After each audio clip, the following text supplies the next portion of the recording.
কখন জানি ডাকে সে যায়,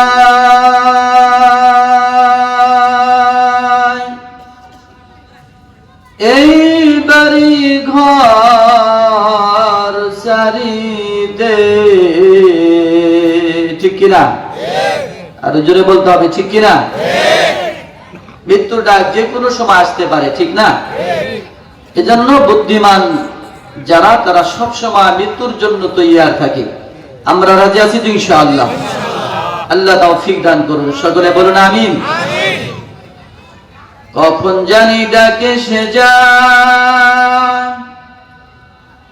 এই বাড়ি ঘর সারিতে, আপন পোশাক খুলে খুলে সাদা কাফন পরিতে, বালাগাল উলা বিকামালিহি কাশাফাত দুজা বিজামালিহি, হাসনাত জামিউ কিসালিহি, সাল্লু আলাইহি ওয়া আলিহি। আল্লাহু আল্লাহু কি যে মধুর নাম। ঠিক না বেঠি? আরো জোরে বলতে হবে। একজন মুমিনের হৃদয়ে দুনিয়ার সব কিছুর চাইতে মালিকের মোহাব্বত বেশি থাকা লাগবে। চিল্লা বলেন, ঠিক না বেঠি? যদি মালিকের মোহাব্বত দুনিয়ার সব কিছুর চাইতে গায়েব হয়, বেশি পাওয়া যায়, ওই বান্দা আল্লাহ তাআলার কাছে মোহাব্বত প্রিয় পাত্র হয়ে যায়। চিল্লা বলুন, ঠিক না বেঠি? এজন্য সর্বত্র সব সময় মোহাব্বত বেশি থাকতে হবে কার? জোরে বলুন, কার? এবং আল্লাহ রাসূলের। ঠিক না বেঠি? এজন্য আমরা রাজি আছি তো ইনশাআল্লাহ? যখন আল্লাহ তাআলার নাম নিব তখন অত্যন্ত মোহাব্বতের সাথে নিব। আল্লাহ তৌফিক দান করুন, বলুন আমিন। এজন্য মাইকের আওয়াজ যতদূর পর্যন্ত যাচ্ছে, আমি প্রত্যেক যুবক এবং বৃদ্ধ বাবাদেরকে বলবো, যদি আল্লাহর মোহাব্বত আমাদের দিলের মধ্যে থাকে, আজকে অন্য কোনো কাজে আমরা নিজেকে আত্মনিয়োগ করব না। আমরা সকলেই সামিয়ানার নিচে আসন গ্রহণ করব, আলোচনাগুলো শুনতে থাকব। যদি শুনতে পারি তাহলে বোঝা যাবে আল্লাহর প্রতি, রাসূলের প্রতি, কোরআনের প্রতি আমাদের ভালোবাসা আছে। কথা বলুন, ঠিক না বেঠিক? আর হতে পারে আজকের এই রজনী আমার আপনার জন্য জীবনের সর্বশেষ রজনী হওয়ার সম্ভাবনা আছে না নাই? কি বলেন? সবাই একসাথে বলেন, আছে না নাই? এজন্য মৃত্যুর জন্য কি থাকা, প্রস্তুত থাকা, যাতে আল্লাহ এবং রাসূলের মোহাব্বত নিয়ে আমরা কবরে যাইতে পারি। আল্লাহ তাআলা তৌফিক দিয়ে দেন, বলেন আমিন। আল্লাহু আল্লাহু কি যে মধুর নাম, ধরার তামাম মনে মুকুতা, হীরা পান্না সোনা দানা, হয় না যে তার দাম। আল্লাহু আল্লাহু কি যে মধুর নাম, লা ইলাহা ইল্লাল্লাহ। মোহাব্বতের সাথে সবাই বলুন,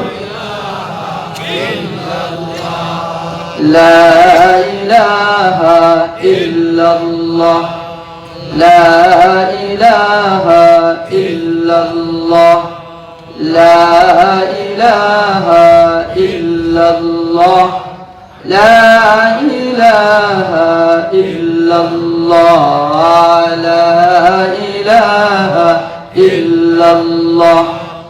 হায়াতে আল্লাহ, মৌতে আল্লাহ, হায়াতে আল্লাহ, মৌতে আল্লাহ, কবরে আল্লাহ, মিজানে আল্লাহ, লা ইলাহা ইল্লাল্লাহ, লা ইলাহা ইল্লাল্লাহ, লা ইলাহা ইল্লাল্লাহু মুহাম্মাদুর রাসূলুল্লাহ। সকলে বলুন সাল্লাল্লাহু আলাইহি ওয়াসাল্লাম। সবাই বলুন সাল্লাল্লাহু আলাইহি ওয়াসাল্লাম। रुको सारे से बरका का जरा पर्दा उठा दो, रुको सारे से बरका का जरा पर्दा उठा दो, लिल्लाहि मुझे हुस्न खुदा दाद दिखा दो, लिल्लाहि मुझे हुस्न खुदा दाद दिखा दो। अल्हम्दुलिल्लाह। ফোর্ডনগর শেখপাড়া বাইতুল আমান জামে মসজিদের পরিচালনা কমিটি ও এলাকাবাসীর উদ্যোগে আয়োজিত বার্ষিক ওয়াজ ও দোয়ার মাহফিলের মুহতারাম সদর সভাপতি জনাব আলহাজ মোহাম্মদ মুস্তাফা মিয়া দামাত বারাকাতুহুম এবং উপস্থিত সর্বকালের সর্বযুগের আধ্যাত্মিক জাতির আধ্যাত্মিক রাহবার কাবিল এহতেরাম হযরত মুআজ্জাজ উলামায়ে কেরাম, প্রধান অতিথি, বিশেষ অতিথি বৃন্দ এবং সম্মুখপানে উপবিষ্ট দিনদার ইমানদার মুমিন মুসলমান ভাইয়েরা, বুড়া বাবারা, যুবক ভাইয়েরা, পর্দার আড়ালে মা বোনেরা, আল্লাহ তাআলার দরবারে অসংখ্য অগণিত শুকর, যিনি আমাদেরকে অত্যন্ত ইহসান করে, দয়া করে, মায়া করে, ভালোবেসে করুণার চাদরে আবৃত করে জান্নাতের টুকরা বাগানে আশা বসার তৌফিক দিয়েছেন, যিনি ওই মালিকের দরবারে প্রশংসা করার দরকার আছে না নাই? সবাই উচ্চ কণ্ঠে বলুন, আছে না নাই? যদি আমরা মালিকের প্রশংসা করি, লাভ হবে কার? আল্লাহর নাকি? আল্লাহর কোনো লাভ ক্ষতি নাই, ঠিক না? লাভ ক্ষতি যা আছে সব বান্দার, ঠিক না? প্রশংসা করব আল্লাহ তাআলার, লাভ হবে বান্দার। চিল্লা এখন ঠিক না বেঠি? এজন্য যে মালিক আমাদেরকে জান্নাতের বাগানে আশা বসার তৌফিক দান করলেন, সেই মালিকের দরবারে আমরা সকলেই কণ্ঠ উজাড় করে তাওহীদের আওয়াজকে উঁচু করে সকলে আকাশ বাতাস উজাড় করে চিল্লা বলি আলহামদুলিল্লাহ। আর জোরে বলুন আলহামদুলিল্লাহ। মুহতারাম হাজিরিন, আল্লাহ তাআলার অসংখ্য নিয়ামত আল্লাহ তাআলা আমাদেরকে দান করতেছেন, কি বলেন, ঠিক না বেঠিক? বলে ওদিকে যদি আলোচনা করতে যায় অনেক বিস্তর লম্বা সময়ের প্রয়োজন। আল্লাহ তাআলার নিয়ামত গণনা করে শেষ করা যাবে না। জোরে কোন সুবহানাল্লাহ।